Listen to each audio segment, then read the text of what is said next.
नमस्कार दोस्तों, तो आप सभी का स्वागत है रमाश्री गुरुकुलम पे। आज के इस वीडियो में हम लोग सेट 4 लेके आए हुए हैं। इससे पहले हम लोग सेट 1, 2 और 3 अपलोड कर चुके हैं और उसका प्लेलिस्ट भी बना दिए हैं। जीके क्विज करके आपको प्लेलिस्ट मिल जाएगा, उसी में सारा वीडियो अपलोड होता है। ठीक है, आप लोग को कहीं भटकना नहीं है, आप लोग वहाँ से जाके देख सकते हैं और सारा इंपॉर्टेंट क्वेश्चन रहता है। ठीक है, जो एग्जाम के पॉइंट ऑफ व्यू से बनाया गया है ये सीरीज आप लोग के लिए। ठीक है, और एग्जाम में आपको क्वेश्चन दिखेगा। ठीक है, तो अगर आप लोग डेली बने हुए रहते हैं तो डेली डेली आपको 10 क्वेश्चन 15 क्वेश्चन का हम डेली अपलोड करेंगे सेट के माध्यम से।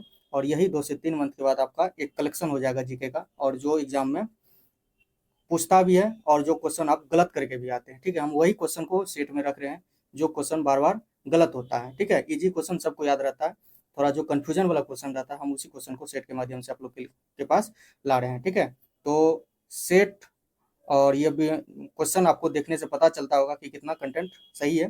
ठीक है, अगर कंटेंट सही लग रहा है, वीडियो अच्छा लग रहा है तो लाइक कर दीजिएगा, सब्सक्राइब कर लीजिएगा। ठीक है, और हमारे टेलीग्राम चैनल को भी सब्सक्राइब कर लीजिएगा। ठीक है, वहाँ जुड़ जाइएगा, वहाँ आपको पीडीएफ मिल जाएगा। चलिए, तो अब हम लोग पहला क्वेश्चन पे आते हैं। पहला क्वेश्चन देखिए क्या है। पहला क्वेश्चन क्या है कि ब्रिटिश हाउस ऑफ कॉमन्स का चुनाव लड़ने वाला प्रथम भारतीय कौन था। ब्रिटिश हाउस ऑफ कॉमन्स का चुनाव लड़ने वाला प्रथम भारतीय कौन था, तो ये याद रखना, दादा भाई नौरोजी। दादा भाई नौरोजी। जैसे यहाँ पे लोकसभा और राज्यसभा होता है, उसी तरह से ब्रिटेन में भी संसद भवन है। ठीक है, उसमें भी एक का नाम क्या है, ब्रिटिश हाउस ऑफ कॉमन्स, और इसी का सदस्य बनने वाला कौन था, दादा भाई नौरोजी। ठीक है, चलिए थोड़ा दादा भाई नौरोजी के बारे में हम लोग थोड़ा सा देख लेते हैं। इसका अगर जन्म पूछ लेगा, ठीक है, इसका अगर जन्म पूछ लेगा तो याद रखना 1850 1825 में। ठीक है, 1825 में कहाँ हुआ था, बम्बई में हुआ था। ठीक है, कहाँ हुआ था, बम्बई में हुआ था। अगर मृत्यु पूछेगा तो 30 जून 1917। ठीक है, 1917 ईस्वी में याद रखना है, 30 जून 1917 ईस्वी में। और एक और फैक्ट याद रखना है, ये एक पारसी थे। पूछ लेगा इस तरह से भी कि कांग्रेस अधिवेशन का प्रथम पारसी अध्यक्ष कौन था, तो यही याद रखना, दादा भाई नौरोजी याद रखना है। ठीक है, और इसके बारे में आपको याद रखना है कि कांग्रेस के अध्यक्ष कितना बार बने थे, तो याद रखना 3 बार बने थे। ठीक है, 3 बार। इसका ट्रिक आपको याद रखना, CLC। CLC, सी से हो जाएगा कलकत्ता में, कब, तो 1886, 1886। फिर एल से हो जाएगा लाहौर में। ठीक है, 1893। ठीक है, फिर सी से कलकत्ता आपको याद रखना है 1906। ठीक है, और इसी 1906 में पहली बार स्वराज शब्द का प्रयोग किया गया था। ठीक है, स्वराज शब्द का प्रयोग किया गया था, ये भी आपको याद रखना है। तो कांग्रेस का अध्यक्ष कितना बार बने, तो 3 बार। कहाँ कहाँ, तो सी से, CLC आपको याद रखना, सी से हो जाएगा कलकत्ता 1886 ईस्वी में, फिर एल से लाहौर 1893 में, फिर सी से कलकत्ता 1906 ईस्वी में, और इसी 1906 के कलकत्ता अधिवेशन में पहली बार स्वराज शब्द का प्रयोग किया गया था। ठीक है, इतना आपको याद रखना है। इसका एक पुस्तक का नाम है, क्या नाम है आपको याद होगा, और क्वेश्चन पूछता भी है, poverty poverty and un British rule India. Un British rule in India.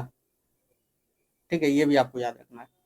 ठीक है, इसका पुस्तक का नाम क्या है, poverty and un British rule in India, ये आपको याद रखना है।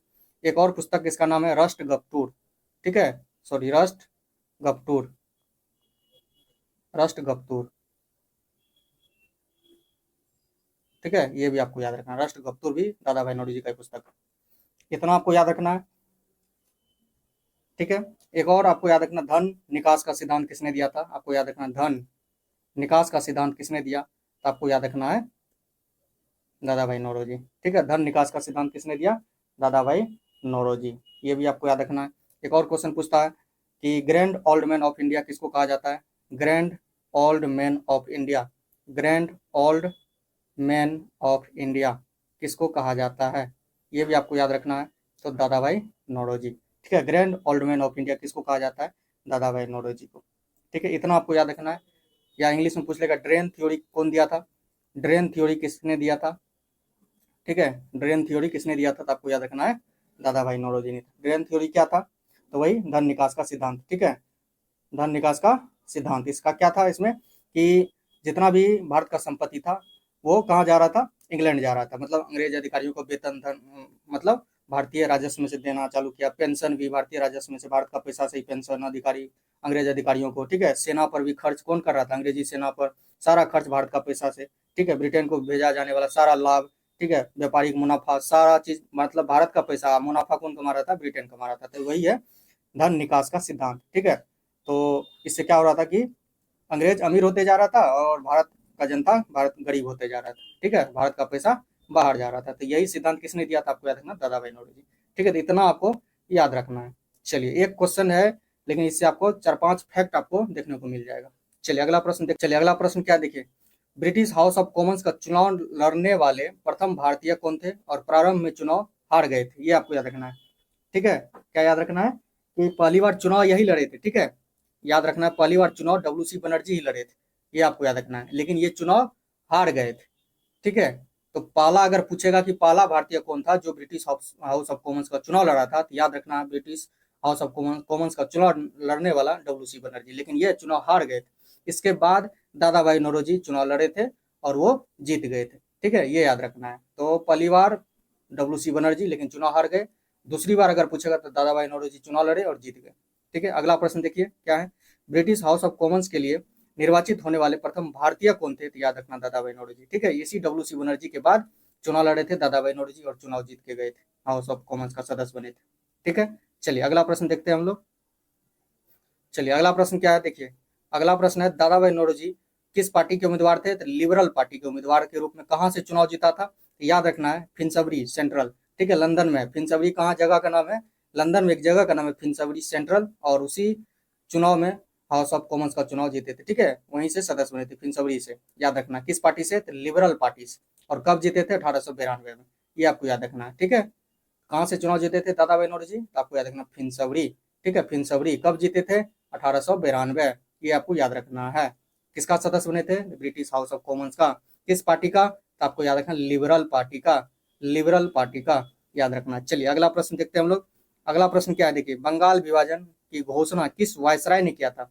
याद रखना ब्रिटिश, मतलब जब बंगाल का विभाजन किया, उसका घोषणा किया, तो उस समय कौन था वायसराय? तो याद रखना लॉर्ड कर्जन था। कौन था? Lord Curzon. इसका अगर कार्यकाल पूछ लेगा तो आपको याद रखना 1899 से लेकर के 1905 ईस्वी तक इसका कार्यकाल था। तो बंगाल विभाजन का घोषणा किस वायसराय ने किया? क्वेश्चन अगर इस तरह से पूछेगा तो याद रखना है लॉर्ड कर्जन था, ठीक है, लॉर्ड कर्जन, ये आपको याद रखना है। अगर लॉर्ड कर्जन के बारे में थोड़ा सा जान लेते हैं, लॉर्ड कर्जन से पहले कौन था? तो आपको याद रखना है लॉर्ड एल्गिन द्वितीय, लॉर्ड एल्गिन द्वितीय। इसका कार्यकाल क्या था? 1894 से 1899, ठीक है, 1899, ठीक है। और कर्जन के बाद कौन बना? तो याद रखना लॉर्ड मिंटो द्वितीय। उसका क्या था? 1905 से 1910, 1905 से 1910, याद रखना है। तो कर्जन से पहले कौन था? कर्जन से पहले था लॉर्ड एल्गिन द्वितीय, और कर्जन के बाद था लॉर्ड मिंटो द्वितीय, जिसको सांप्रदायिकता का जनक कहा जाता है, ठीक है। सांप्रदायिकता का अगर क्वेश्चन पूछेगा, सांप्रदायिकता का जनक किसको कहा जाता है? तो लॉर्ड मिंटो द्वितीय को, ठीक है, लॉर्ड मिंटो द्वितीय को। तो याद रखना लॉर्ड कर्जन का कार्यकाल 1899 1905, ठीक है। और इसी के समय में बंगाल विभाजन का घोषणा हुआ था, ठीक है। इस चलिए क्वेश्चन पूछेगा लॉर्ड कर्जन के कार्यकाल में क्या सब हुआ। तो एक क्वेश्चन और पूछता है कि सिंचाई आयोग का गठन किसके कार्यकाल में हुआ था? तो 1901 ईस्वी में हुआ था, इसी के कार्यकाल में, 1901 ईस्वी में, ठीक है, सिंचाई आयोग। अगर पूछ लेगा कि रेलवे आयोग का अध्यक्ष कौन था? तो याद रखना है रॉबर्टसन, ठीक है, रॉबर्टसन। रेलवे आयोग 1902 ईस्वी में रेलवे आयोग का गठन किया गया था, उसका अध्यक्ष बनाया गया रॉबर्टसन को, ठीक है। सिंचाई आयोग का कौन बनाया, अध्यक्ष बनाया था? मॉनक्रीफ, ठीक है। तो ये सब बहुत सारा फैक्ट है, तो उतना ज्यादा आपको नहीं जाना है। चलिए अब अगला देखते हैं।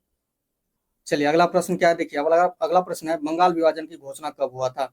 बंगाल विभाजन का घोषणा कब हुआ था? याद रखना 20 जुलाई 1905। वेरी इंपॉर्टेंट, बार बार क्वेश्चन पूछता है, ठीक है, इसको ट्रिपल स्टार कर लीजिए। याद रखना बंगाल विभाजन का घोषणा कब हुआ था? तो 20 जुलाई 1905 ईस्वी को। किसने किया था? तो कर्जन ने किया था। किसने किया था?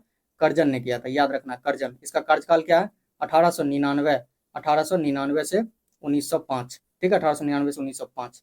चलिए अगला देखिए क्या है प्रश्न, स्वदेशी आंदोलन, स्वदेशी आंदोलन का घोषणा कब हुआ था? तो इसी बंगाल विभाजन की घोषणा के बाद स्वदेशी आंदोलन का घोषणा हुआ था 7 अगस्त 1905 ईस्वी को, 7 अगस्त 1905 ईस्वी को कलकत्ता के टाउन हॉल में, ठीक है, कलकत्ता के टाउन हॉल में स्वदेशी आंदोलन का घोषणा हुआ था। इसी का दूसरा नाम भी है बंग भंग आंदोलन, ठीक है, बंग भंग आंदोलन।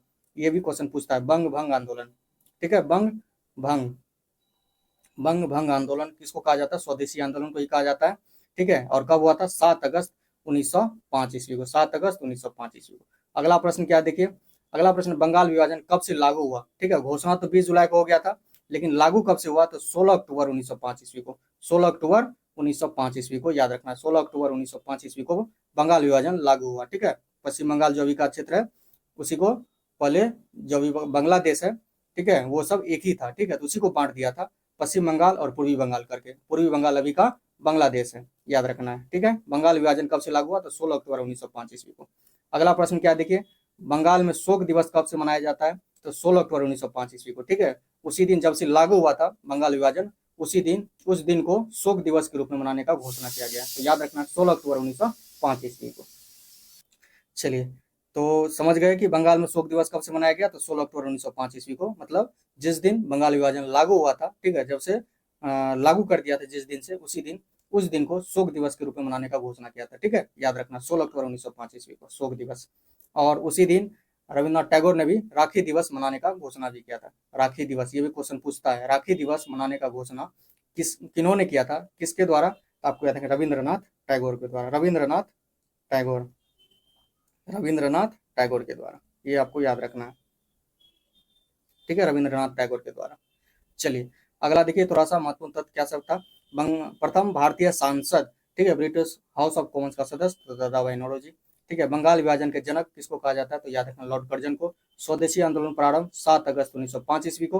बंगाल विभाजन लागू हुआ 16 अक्टूबर 1905 ईस्वी को। ठीक है, तो कैसा लगा वीडियो, आप लोग कमेंट करके जरूर बताइएगा। ठीक है, और अगर अच्छा लगा तो लाइक कर दीजिएगा दबा के, सब्सक्राइब कर लीजिएगा और हमारे टेलीग्राम चैनल से जुड़ जाइएगा। ठीक है, और अपने दोस्तों में भी शेयर कर दीजिएगा वीडियो को। चलिए, तो इसी तरह से हम आपके लिए वेरी इंपॉर्टेंट प्रश्न आप लोग के लिए सेट के माध्यम से लाने का प्रयास करेंगे। ठीक है, तो चलिए फिर से मिलते हैं नेक्स्ट वीडियो में, तब तक के लिए जय हिंद।